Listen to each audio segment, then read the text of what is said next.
There is a terrifying moment in the life of every predator when they realize that the hierarchy of nature has suddenly and violently inverted. It is that split second of cold realization when those who believe they hold the whip hand discover they have walked blindly into a trap set by death itself. Tonight we are journeying deep into the suffocating, fog-drenched swamps of Georgia during the height of the American Civil War, where the line between the living and the dead is as thin as the mist clinging to the water. In October of 1863, a group of hardened slave hunters ventured into this primordial wilderness believing they were tracking easy prey, unaware that they were being stalked by a legend that would soon become their nightmare. They thought they were the masters of this domain, but they were about to come face to face with the most lethal sniper the Union Army had ever produced, a man whose name was whispered in fear across Confederate campfires. If stories of survival, karmic justice, and the raw courage of the human spirit speak to you, make sure you smash that subscribe button right now, because the story you are about to hear will shake you to your very core. The Georgia swamp breathed with a malevolent life of its own that night, a humid beast that seemed to be waiting for fresh blood. The atmosphere was thick enough to choke on, a heavy blanket of moisture that smelled of rotting vegetation, ancient mud, and the metallic tang of fear. Spanish moss draped from the twisted limbs of cypress trees like the tattered shrouds of restless ghosts, swaying gently in a breeze that carried no relief from the heat. The moon was nothing more than a pale, sickly smudge behind the clouds, casting just enough silver light to illuminate the black water that stretched out like an endless broken mirror. 5 men moved through this chaotic landscape with the arrogance of those who had never been forced to answer for their sins. These were bounty men, professional trackers who made their blood money by hunting down human beings seeking freedom and dragging them back to a life of chains and misery. They moved across the wooden walkways and muddy banks with practiced ease, their boots sinking into the soft earth with wet, sucking sounds. To any observer, they looked like the undisputed kings of this dark forest, armed to the teeth and radiating a dangerous confidence. But the swamp has eyes, and tonight, those eyes were watching them with a patience that was colder than the grave. Leading this pack of wolves was a man named Jeremiah Colt, a scarred veteran whose face looked like it had been carved out of granite and left to weather in a storm. Colt held a rusted lantern high, the flickering orange flame casting long, dancing shadows that seemed to warp and twist against the trees. He had been in the business of hunting humans for over 15 years, ever since a musket ball shattered his leg during the Mexican War and left him with a permanent limp and a soul filled with bitterness. Plantation owners from Savannah to Atlanta paid a premium for his services because Colt was a man who got results, no matter how brutal the methods required. He had a reputation for never losing a trail and never showing a shred of mercy to those he captured. Tonight, the prize was particularly high, and the greed in his eyes shone brighter than the lantern he carried. He stopped by a patch of disturbed mud, spitting a stream of brown tobacco juice into the dark water where it dissolved instantly. He looked back at his crew with a sneer, confident that the $500 bounty was already as good as in his pocket. Crouched beside the muddy bank was Tommy Briggs, the youngest member of the hunting party, who looked entirely out of place among these hardened killers. At barely 22 years old, Tommy still had the soft features of a boy who should have been working a plow, not hunting families through a swamp. He ran his fingers along the edge of a footprint that was barely visible in the gloom, his heart racing with the thrill of the chase. "Tracks are fresh, Mr. Colt," he whispered, his voice trembling slightly with a mixture of excitement and the damp chill of the night. Tommy was the son of a destitute dirt farmer, and he had joined Colt's crew 6 months ago when the war decimated the local economy and legitimate work vanished. The older men treated him like a mascot or a servant, but Tommy was desperate to prove he was a man worthy of their fear and respect. He checked the percussion cap on his Colt Navy revolver for the 10th time, praying that tonight he would finally get the chance to use it. He had no idea that his desire for glory was leading him toward a darkness from which he would never return. The specific quarry they were hunting this evening was a man of immense value to the plantation economy, which explained the hefty price on his head. Colonel Bogard Ashford, a wealthy and cruel landowner, had been frantic to recover this particular runaway because he was a master blacksmith with rare talents. The escapee could craft anything from delicate horseshoes to precision rifle barrels, making him a critical asset to the Confederate war effort. But there was more to it than just lost labor. Ashford suspected this blacksmith was a ringleader who'd been helping others escape by forging passes and mapping routes to the north. Colt chuckled to himself as he watched the boy examine the tracks, the sound devoid of any warmth or humanity. "He thinks his skills will save him?" Colt muttered to the darkness. "But iron and fire won't help him when we wrap a chain around his neck." They believed they were hunting a desperate fugitive fleeing in panic, but they failed to realize that the tracks were too easy to find. They were following a trail that had been left intentionally, a breadcrumb path leading them directly into the mouth of hell. Behind the leader and the boy stood Marcus Webb, a man whose nerves were fraying like an old rope under the tension of the swamp. Webb adjusted the heavy coil of hemp rope on his shoulder and wiped sweat from his forehead with a trembling hand. "Are you sure it's just the one man?" he asked, his eyes darting nervously toward the impenetrable shadows that lined the path. Webb was a coward by nature who had found a profession where he could inflict pain without risk. But 3 years of hunting desperate people had taken a toll on his mind. He had seen what people were capable of when they were cornered, and the silence of this particular swamp was making his skin crawl. Beside him loomed Pike Morrison, a giant of a man who stood 6'4" and weighed nearly 300 pounds of sadistic muscle. Pike sneered at Webb's question, his massive frame causing the wooden planks beneath his boots to groan in protest. "Of course it's one man, you nervous wreck," Pike rumbled, his voice like grinding stones. Pike carried a double-barreled shotgun that looked like a toy in his massive hands, and he had never met a runaway he couldn't break with his fists alone. Bringing up the rear was the most dangerous man of them all, a silent figure named Samuel Cross, who moved with the fluid grace of a water moccasin. Cross was their master tracker, a man who had honed his deadly skills hunting Seminole warriors in the unforgiving Everglades of Florida. He had cold, pale eyes that seemed to absorb the light rather than reflect it, and a thin mouth that rarely opened unless it was to announce a kill. Unlike the others, Cross did not share their blustering confidence. He felt a prickle of unease at the base of his neck. The tracks they were following were deliberate, measured steps that showed no sign of the frantic stumbling usually seen in terrified runaways. Cross had seen signs like this before during the Indian Wars, back when he was the one being hunted by an enemy who knew the terrain better than he did. He paused, listening to the rhythm of the swamp, trying to filter out the noise of his clumsy companions. The insects were too quiet in certain sectors, and the birds had ceased their nightly calls, signaling that a predator was nearby. But Cross said nothing yet, his arrogance warring with his instincts as they pushed deeper into the fog. As they waded deeper into the labyrinth of cypress and black water, the mist thickened until it felt like they were walking through a cloud of smoke. The world beyond their lantern light ceased to exist, replaced by a wall of grey vapor that muffled their voices and distorted their sense of direction. Somewhere in the distance, a great horned owl hooted, a mournful sound that echoed like a funeral dirge across the water. The swamp was alive with hidden dangers. Alligators slipped silently through the duckweed, their eyes glowing like amber coals when the lantern light caught them. Venomous snakes hung from the low branches like living vines, waiting for a careless hand to brush against them. The air pulsed with a heavy, rhythmic beat that felt like the heart of the earth itself, ancient and indifferent to the men who trespassed here. Suddenly Cross stopped and raised a hand, his sharp eyes catching a flicker of color in the distance. "Fire," he whispered, pointing a gloved finger through a gap in the trees. 1/2 mile, maybe less. Burning low, Colt's eyes lit up with a predatory gleam, the same look a shark gets when it senses blood in the water. "Perfect," he hissed, turning to his men with a grin that revealed his yellowed teeth. "He's probably camped out, thinking he's safe in this soup, poor fool."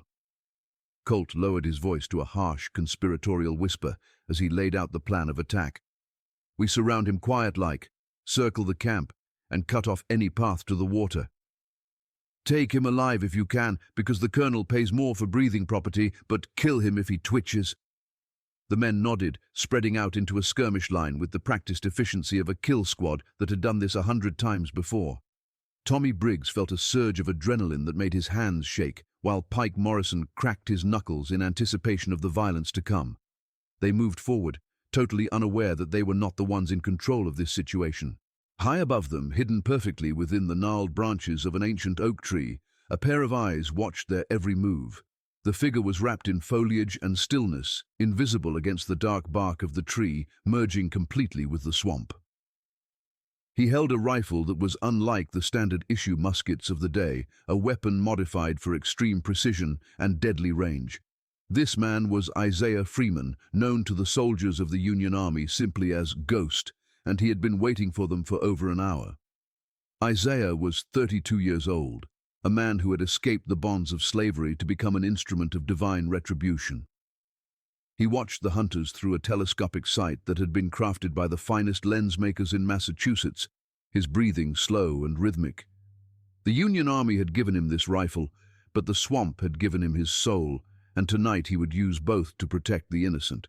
The hunters believed they were closing in on a helpless victim, but in reality they had just walked into the killing field of the most dangerous man in Georgia. The campfire that flickered in the distance was not the lonely bivouac of a careless fugitive, but a beacon of survival for those who had nothing left to lose. Huddled around the meager flames was a family of refugees, souls who had entrusted their lives to a man they barely knew in exchange for a chance at freedom. Martha Washington, a name she had chosen for herself upon fleeing the rice fields of Savannah, stirred a thin broth made from scavenged roots and the last strips of dried venison. Her face was etched with the exhaustion of 3 weeks on the run, but her eyes held a fierce, unwavering light that defied the darkness pressing in around them. She was 43 years old, a woman who had seen her first husband sold away to cover a gambling debt, and her 2 eldest children vanish into the auction blocks of Charleston. This small circle of warmth represented everything she had left in the world, and she sat with her back to the fire, shielding her remaining children from the cold mist. She knew they were being hunted, but she had no idea that the hunters were already within striking distance, watching them with greedy eyes. Beside her sat Samuel, her husband of 10 years, a carpenter whose large, calloused hands were currently wrapped protectively around their teenage daughter, Rebecca. Samuel was a man built for peace, skilled in shaping wood and mending fences, but tonight his heart hammered against his ribs like a trapped bird. He kept his eyes fixed on the wall of darkness beyond the firelight, his grip on a rusted knife tightening with every snap of a twig. Rebecca, only 16, had inherited her mother's quiet strength and her father's watchful nature. She clutched a tattered Bible to her chest, a forbidden object she had learned to read in secret by candlelight beneath the floorboards of their cabin. She dreamed of one day standing in a classroom, not as property, but as a teacher, unlocking the minds of children who had been told they were incapable of learning. But tonight, those dreams felt impossibly distant, suffocated by the heavy, wet air of the swamp and the terrifying silence that had fallen over the forest. Curled near the fire were the 2 youngest boys, David and little Thomas, who were fighting a losing battle against sleep. David, at 12 years old, was old enough to understand the mortal peril they were in, his eyes darting back and forth with a maturity that no child should possess. He had seen the scars on his father's back and heard the screams from the overseer's barn, and he knew that capture meant a fate worse than death. 8-year-old Thomas, however, was still insulated by the grace of innocence.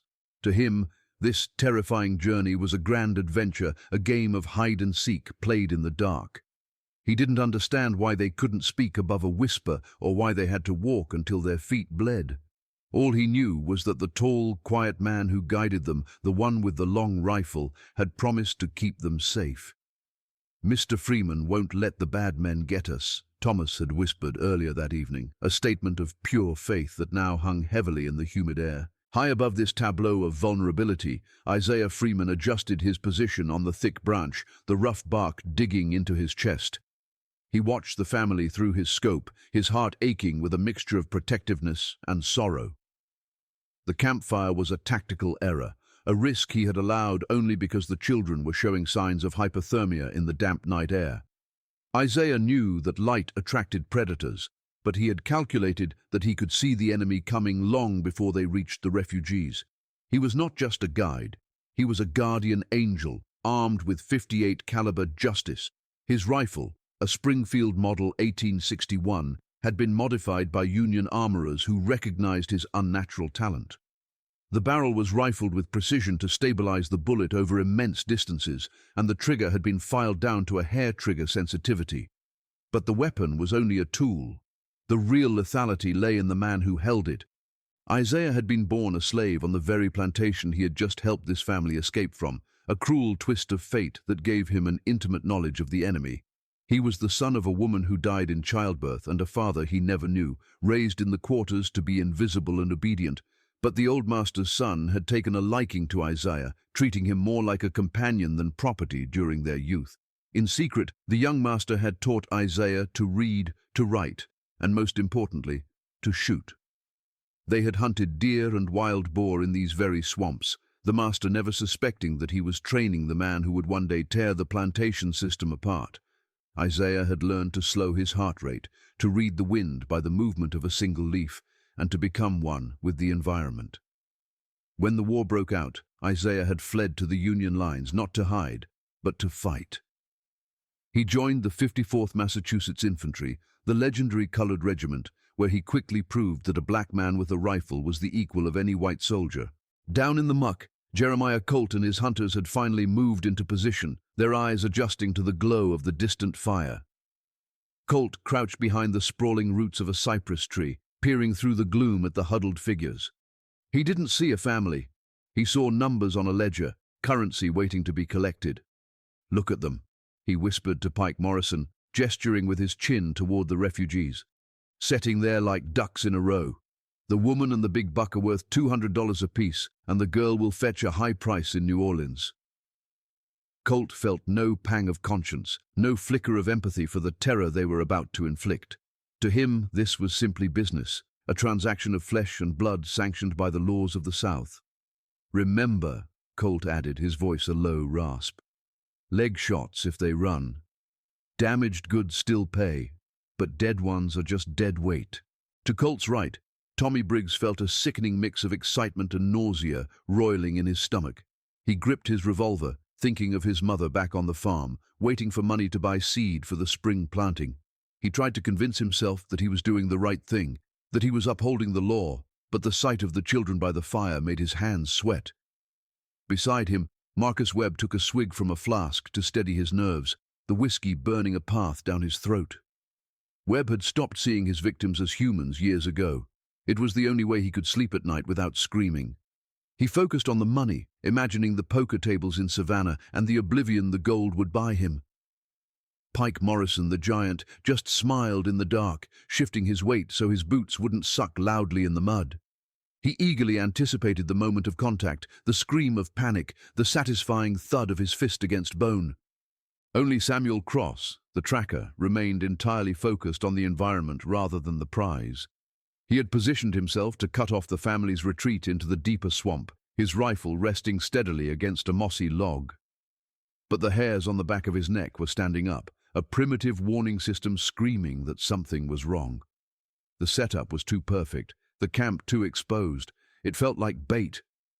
Cross scanned the tree line above the fire, searching for the sentry that should have been there. He saw nothing but Spanish moss and shadows, yet the feeling of being watched persisted. He tightened his grip on his weapon, his eyes narrowing. "Something ain't right," he muttered to himself, but the order to attack was already imminent. He pushed the doubt aside, trusting in his experience and the incompetence of runaways. It was a mistake that would cost him everything. Up in the ancient oak, Isaiah Freeman exhaled slowly, his breath invisible in the warm night air. He had mapped out the location of every hunter, Colt in the center, the boy to the east, the drunk and the giant to the west, and the tracker lurking in the rear. It was a classic pincer movement, executed with military precision, but flawed by arrogance. They were focused entirely on the ground, on the horizontal plane of attack, never thinking to look up. Isaiah shifted his aim, centering the crosshairs of his scope on Jeremiah Colt's chest. He could see the bounty hunter's lips moving, giving the final orders. Isaiah felt a cold, calm clarity wash over him. He wasn't killing out of hatred. He was removing an obstacle to freedom. He was the shield for the defenseless, the sword of the righteous. His finger tightened on the trigger, taking up the slack. The swamp held its breath. The crickets fell silent. And then the ghost of the swamp introduced himself. The moment stretched like a rubber band pulled to its breaking point, the tension vibrating through the humid air until the swamp itself seemed to scream. Jeremiah Colt raised his scarred hand to signal the advance, his mouth opening to unleash the violence he had so meticulously planned. But the command never left his throat, replaced instead by the thunderous crack of a rifle shot that seemed to split the very sky in two. The bullet, a heavy mini-ball traveling at supersonic speed, struck Colt square in the chest with the force of a sledgehammer. He was spun around violently by the impact, his lantern flying from his grip and hissing into the black water like a dying star. Colt hit the mud with a wet slap, his eyes wide with a shock that eclipsed the pain.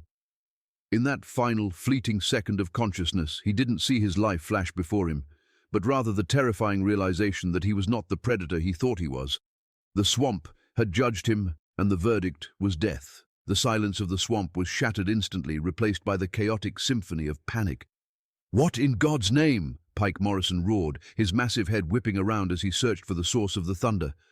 But the echo of the shot bounced off the cypress trees, making it impossible to pinpoint where death was coming from. Before anyone could process the loss of their leader, the mechanical click-clack of a bolt action echoed through the mist. 3 seconds later, the second shot rang out, a precise and merciless punctuation mark.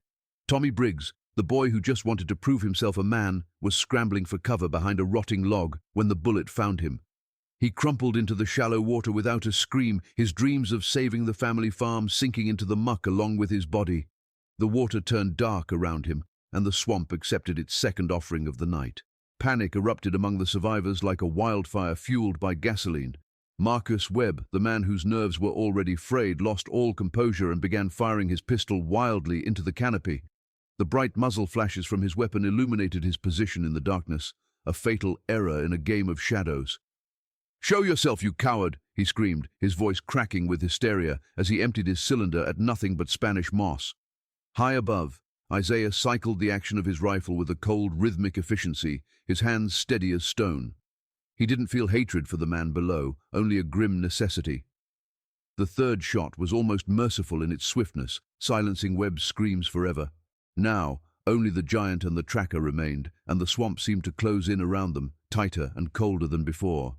At the campsite, the explosion of violence sent the Washington family diving into the dirt. Martha threw her body over little Thomas and David, pressing their faces into the earth to shield them from the nightmare. Samuel grabbed Rebecca and pulled her behind the thick trunk of a fallen cypress, his body acting as a human wall between her and the gunfire. "Stay down!" he hissed, his voice raw with fear. "Don't you move a muscle!"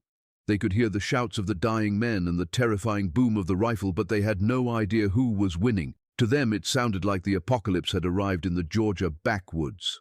Little Thomas whimpered into his mother's dress, his hands covering his ears, while David watched the darkness with wide, terrified eyes. They were spectators in a battle for their own souls, helpless to do anything but pray. Pike Morrison was not a man accustomed to fear. His size had always been his shield and his weapon. But now, crouched in the mud with 3 of his companions dead, he felt a primal terror that made his massive frame tremble. "Where are you?" he bellowed, racking the slide of his shotgun with a metallic clack. Driven by a blind, rage-filled instinct, he charged toward the direction of the last muzzle flash, crashing through the underbrush like a wounded bear. He wanted something to hit, something to crush, something to make him feel powerful again. But Isaiah Freeman was not a brawler. He was a ghost. From his perch, Isaiah tracked the giant's clumsy charge, leading the target slightly. The 4th shot dropped Pike mid-stride, his shotgun flying from his hands to land harmlessly in the reeds. As the giant fell, gasping for air, he looked toward the campfire and saw the family huddled together. For the first time in his brutal life, he didn't see property. He saw people, and he realized too late that he was the monster in their story. That left only Samuel Cross, the tracker, the man who had spent his life reading the silent language of the earth to bring suffering to others.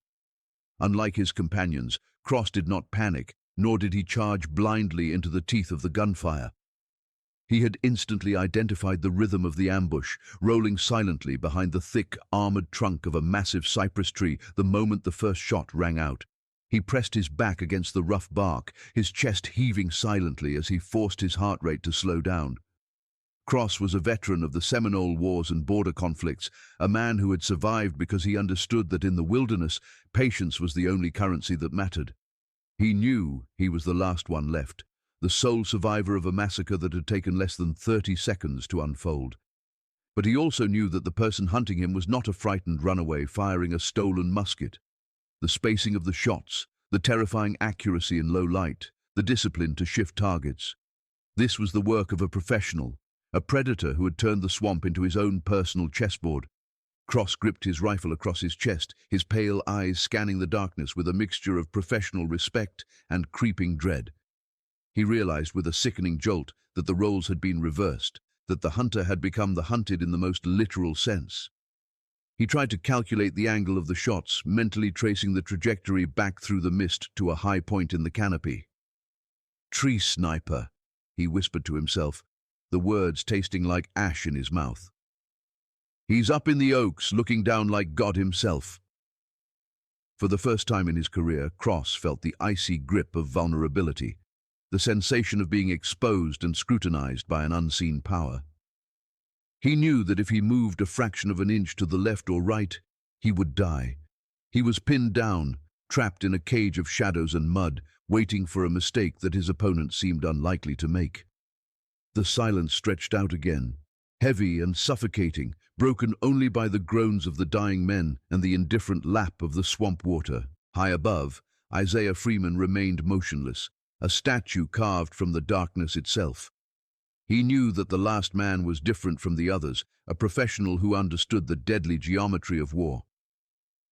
Isaiah could see the edge of the cypress tree where Cross was hiding, but he didn't have a clean shot at the man's vitals. A lesser sniper might have fired at the exposed leg or tried to flush him out with rapid fire, but Isaiah possessed the patience of the mountains. He knew that Cross was waiting for him to reload or to shift position, listening for the telltale scratch of bark or the rustle of leaves. But Isaiah moved with the fluidity of smoke, slowly uncoiling his limbs to prepare for a relocation. He knew that staying in one spot was a death sentence when fighting a tracker, so he began a slow, perilous descent. He moved like a spider, testing every branch before committing his weight, making no more sound than the wind in the leaves. He was coming down to the ground to finish this face to face. Cross waited, his ears straining against the humid silence, trying to filter out the pounding of his own blood. He heard the softest snap of a twig, a sound so faint that anyone else would have missed it. It came from his left, away from the tree where he thought the sniper was perched. A grim smile touched his thin lips. The enemy was moving, flanking him. Cross believed he had the advantage now, thinking that by descending, the sniper had given up the high ground and leveled the playing field. He shifted his weight, preparing to pivot and fire the moment a shadow detached itself from the gloom. He was thinking like a hunter who believes he has cornered his prey, forgetting the most important lesson of survival. He failed to realize that the sound he heard was a distraction, a deliberate lure thrown by a man who was 3 steps ahead. Isaiah had not moved left. He had dropped silently into the water to the right, submerging himself up to his chin in the black, tepid muck. The moments ticked by like hours, the tension building until it felt like a physical weight pressing down on Cross's shoulders. He couldn't wait any longer. The uncertainty was eating him alive. He took a deep breath and spun around the left side of the tree, his rifle raised and ready to kill. The muzzle flash would have been his victory, but there was no target there, only empty air and swirling mist. Confusion paralyzed him for a fatal second, his mind struggling to process the error. In that heartbeat of hesitation, a soft ripple in the water behind him was the only warning he got. Isaiah rose from the swamp like a vengeful spirit of the deep, water cascading off his uniform. He didn't need the scope at this range. He simply raised the rifle and looked his enemy in the eye. Cross turned, his eyes widening as he saw death standing 10 feet away. He tried to bring his weapon around, but his arms felt heavy, as if he were moving through molasses. The final shot of the night didn't sound like thunder. It sounded like a gavel slamming down in a courtroom. Samuel Cross fell backward into the water, his rifle slipping from his nerveless fingers to sink into the mud. As the life faded from his pale eyes, he finally understood the terror he had inflicted on so many others. He felt the cold embrace of the water, the fading of the light, and the absolute finality of judgment. The swamp swallowed him without ceremony, claiming the last of the intruders. Isaiah stood over the body for a long moment, his chest heaving, the adrenaline slowly draining from his system to be replaced by a profound weariness. He was soaked, covered in mud, and his shoulder throbbed from the recoil of the heavy rifle. But he was alive, and more importantly, the family was safe. He cycled the bolt one last time, ejecting the spent casing which hissed as it hit the water. He looked around the silent battlefield, listening for any sign of movement, but the only sound was the return of the night creatures.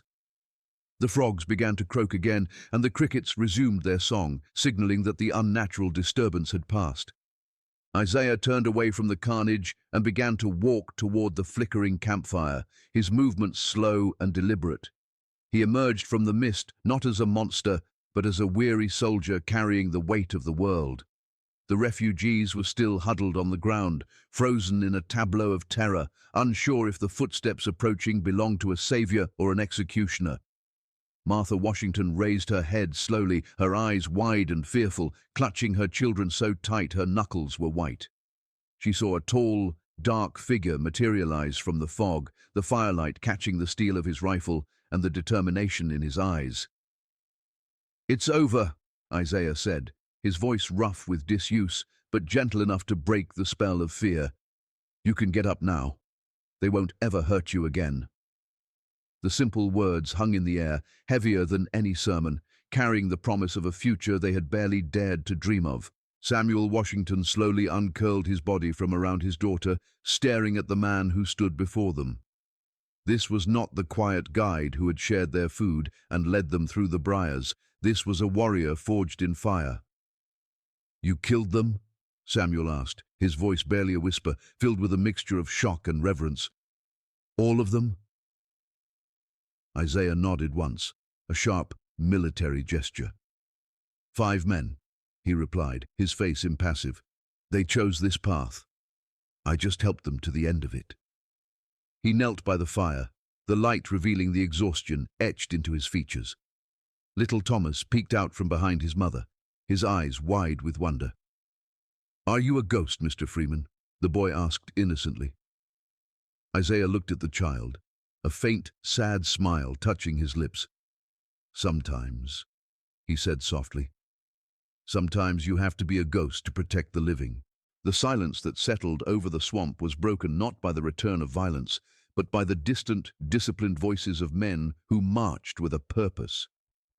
Isaiah's head snapped up, his hand drifting instinctively toward the trigger guard of his rifle, but his posture remained relaxed. "Hello, the camp!" a voice called out from the mist, a shout that carried the distinct, flat cadence of a Union drill sergeant. "This is Sergeant Mills of the 54th Massachusetts Infantry. We heard shooting. Identify yourselves." Isaiah let out a breath he didn't realize he had been holding, the tension finally leaving his shoulders.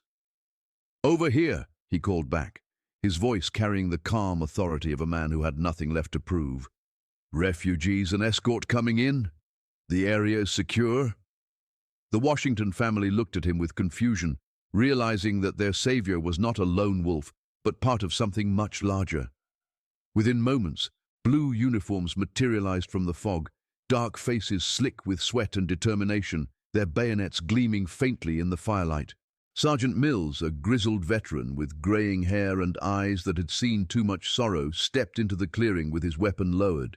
He took in the scene with a professional glance, the terrified family, the extinguished lantern in the water, and the lone sentry standing guard.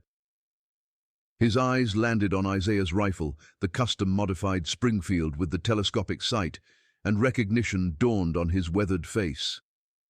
"Wait a minute," Mills said, stepping closer with a look of genuine awe. "I know that weapon. You're him, aren't you? You're Freeman. The ghost." The soldiers behind him straightened up, whispering among themselves as the realization rippled through the patrol. They were in the presence of a living legend, the man whose exploits were told around campfires from Virginia to Tennessee to keep morale high. Isaiah shifted uncomfortably under their gaze, preferring the anonymity of the shadows to the glare of admiration. "I am," he replied simply, "but right now, I'm just a guide. These people need food and safe passage to the lines." The soldiers moved with renewed energy, treating the refugees with a reverence reserved for dignitaries. As they helped Martha and Samuel gather their meager belongings, young David tugged on the sleeve of Isaiah's muddy coat. "Mr. Freeman," the boy asked, his voice filled with the wonder of a child meeting a storybook hero. "Are you really famous? Did you really do all those things they say?" Isaiah knelt down one last time, meeting the boy's gaze with eyes that were tired but kind. "I'm just a man who learned to shoot straight, son," he said, placing a hand on the boy's shoulder. "Being famous doesn't matter. Being free matters. That's the only story worth telling." Martha Washington approached him then, tears streaming freely down her face, no longer trying to hide her emotion. "You saved us," she whispered, gripping his hand with a strength that surprised him. "We will never forget you. My children will know your name, and their children after them." Isaiah nodded, accepting the gratitude that was worth more to him than any medal or promotion. 3 months later, the story of the Georgia swamp had spread through the ranks of both armies like a wildfire in dry brush. In the Union camps, Isaiah Freeman had become a symbol of divine retribution, proof that the chains of bondage could be forged into weapons of war. Confederate sentries began to see the ghost in every shadow, their morale crumbling under the psychological weight of a sniper who could strike from nowhere and vanish into thin air.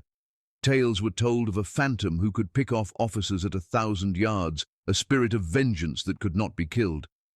But the true legacy of that night was found in a refugee camp in Pennsylvania, where Rebecca Washington sat in a makeshift schoolhouse. She was writing in a journal, her handwriting neat and careful, recording the history of her family's escape so that it would never be lost. She wrote of the fear and the mud, but mostly she wrote of the man who had stood between them and the darkness. "He moved through the trees like smoke," she wrote, "and when his rifle spoke, it was the voice of justice itself." The war would drag on for another bloody year, and Isaiah Freeman would continue his lonely war from bell towers, tree lines, and mountain ridges. He would fight at the Battle of Olustee and the Siege of Petersburg, his legend growing with every impossible shot. But on the quiet nights, when the guns were silent and the stars looked down on a broken nation, his mind would always drift back to that family in the swamp. He realized that his true purpose wasn't just to destroy the enemy, but to preserve the future. Every time he pulled the trigger, he wasn't just taking a life. He was buying time for a child to learn to read, for a father to earn a wage, for a mother to live without fear. The hunters who had walked into the swamp that October night had thought they were the apex predators, but they had forgotten the oldest rule of nature. The most dangerous creature on earth is the one protecting its young. Isaiah Freeman was not just a soldier, he was the guardian at the gate, the watcher in the dark, the inevitable consequence of tyranny. In the end, the story of the ghost is not just a war story, it is a testament to the indomitable human will to be free. It reminds us that power does not reside in whips, chains, or the arrogance of those who believe they own the world. True power lies in the steady hand of the righteous, in the courage to stand against overwhelming odds, and in the refusal to bow down to evil. The Georgia swamp has long since reclaimed the bodies of Jeremiah Colt and his men, burying their greed and their hatred under feet of mud and time. But the name of Isaiah Freeman lives on, whispered by the wind in the cypress trees and carried in the hearts of those who walk in freedom today.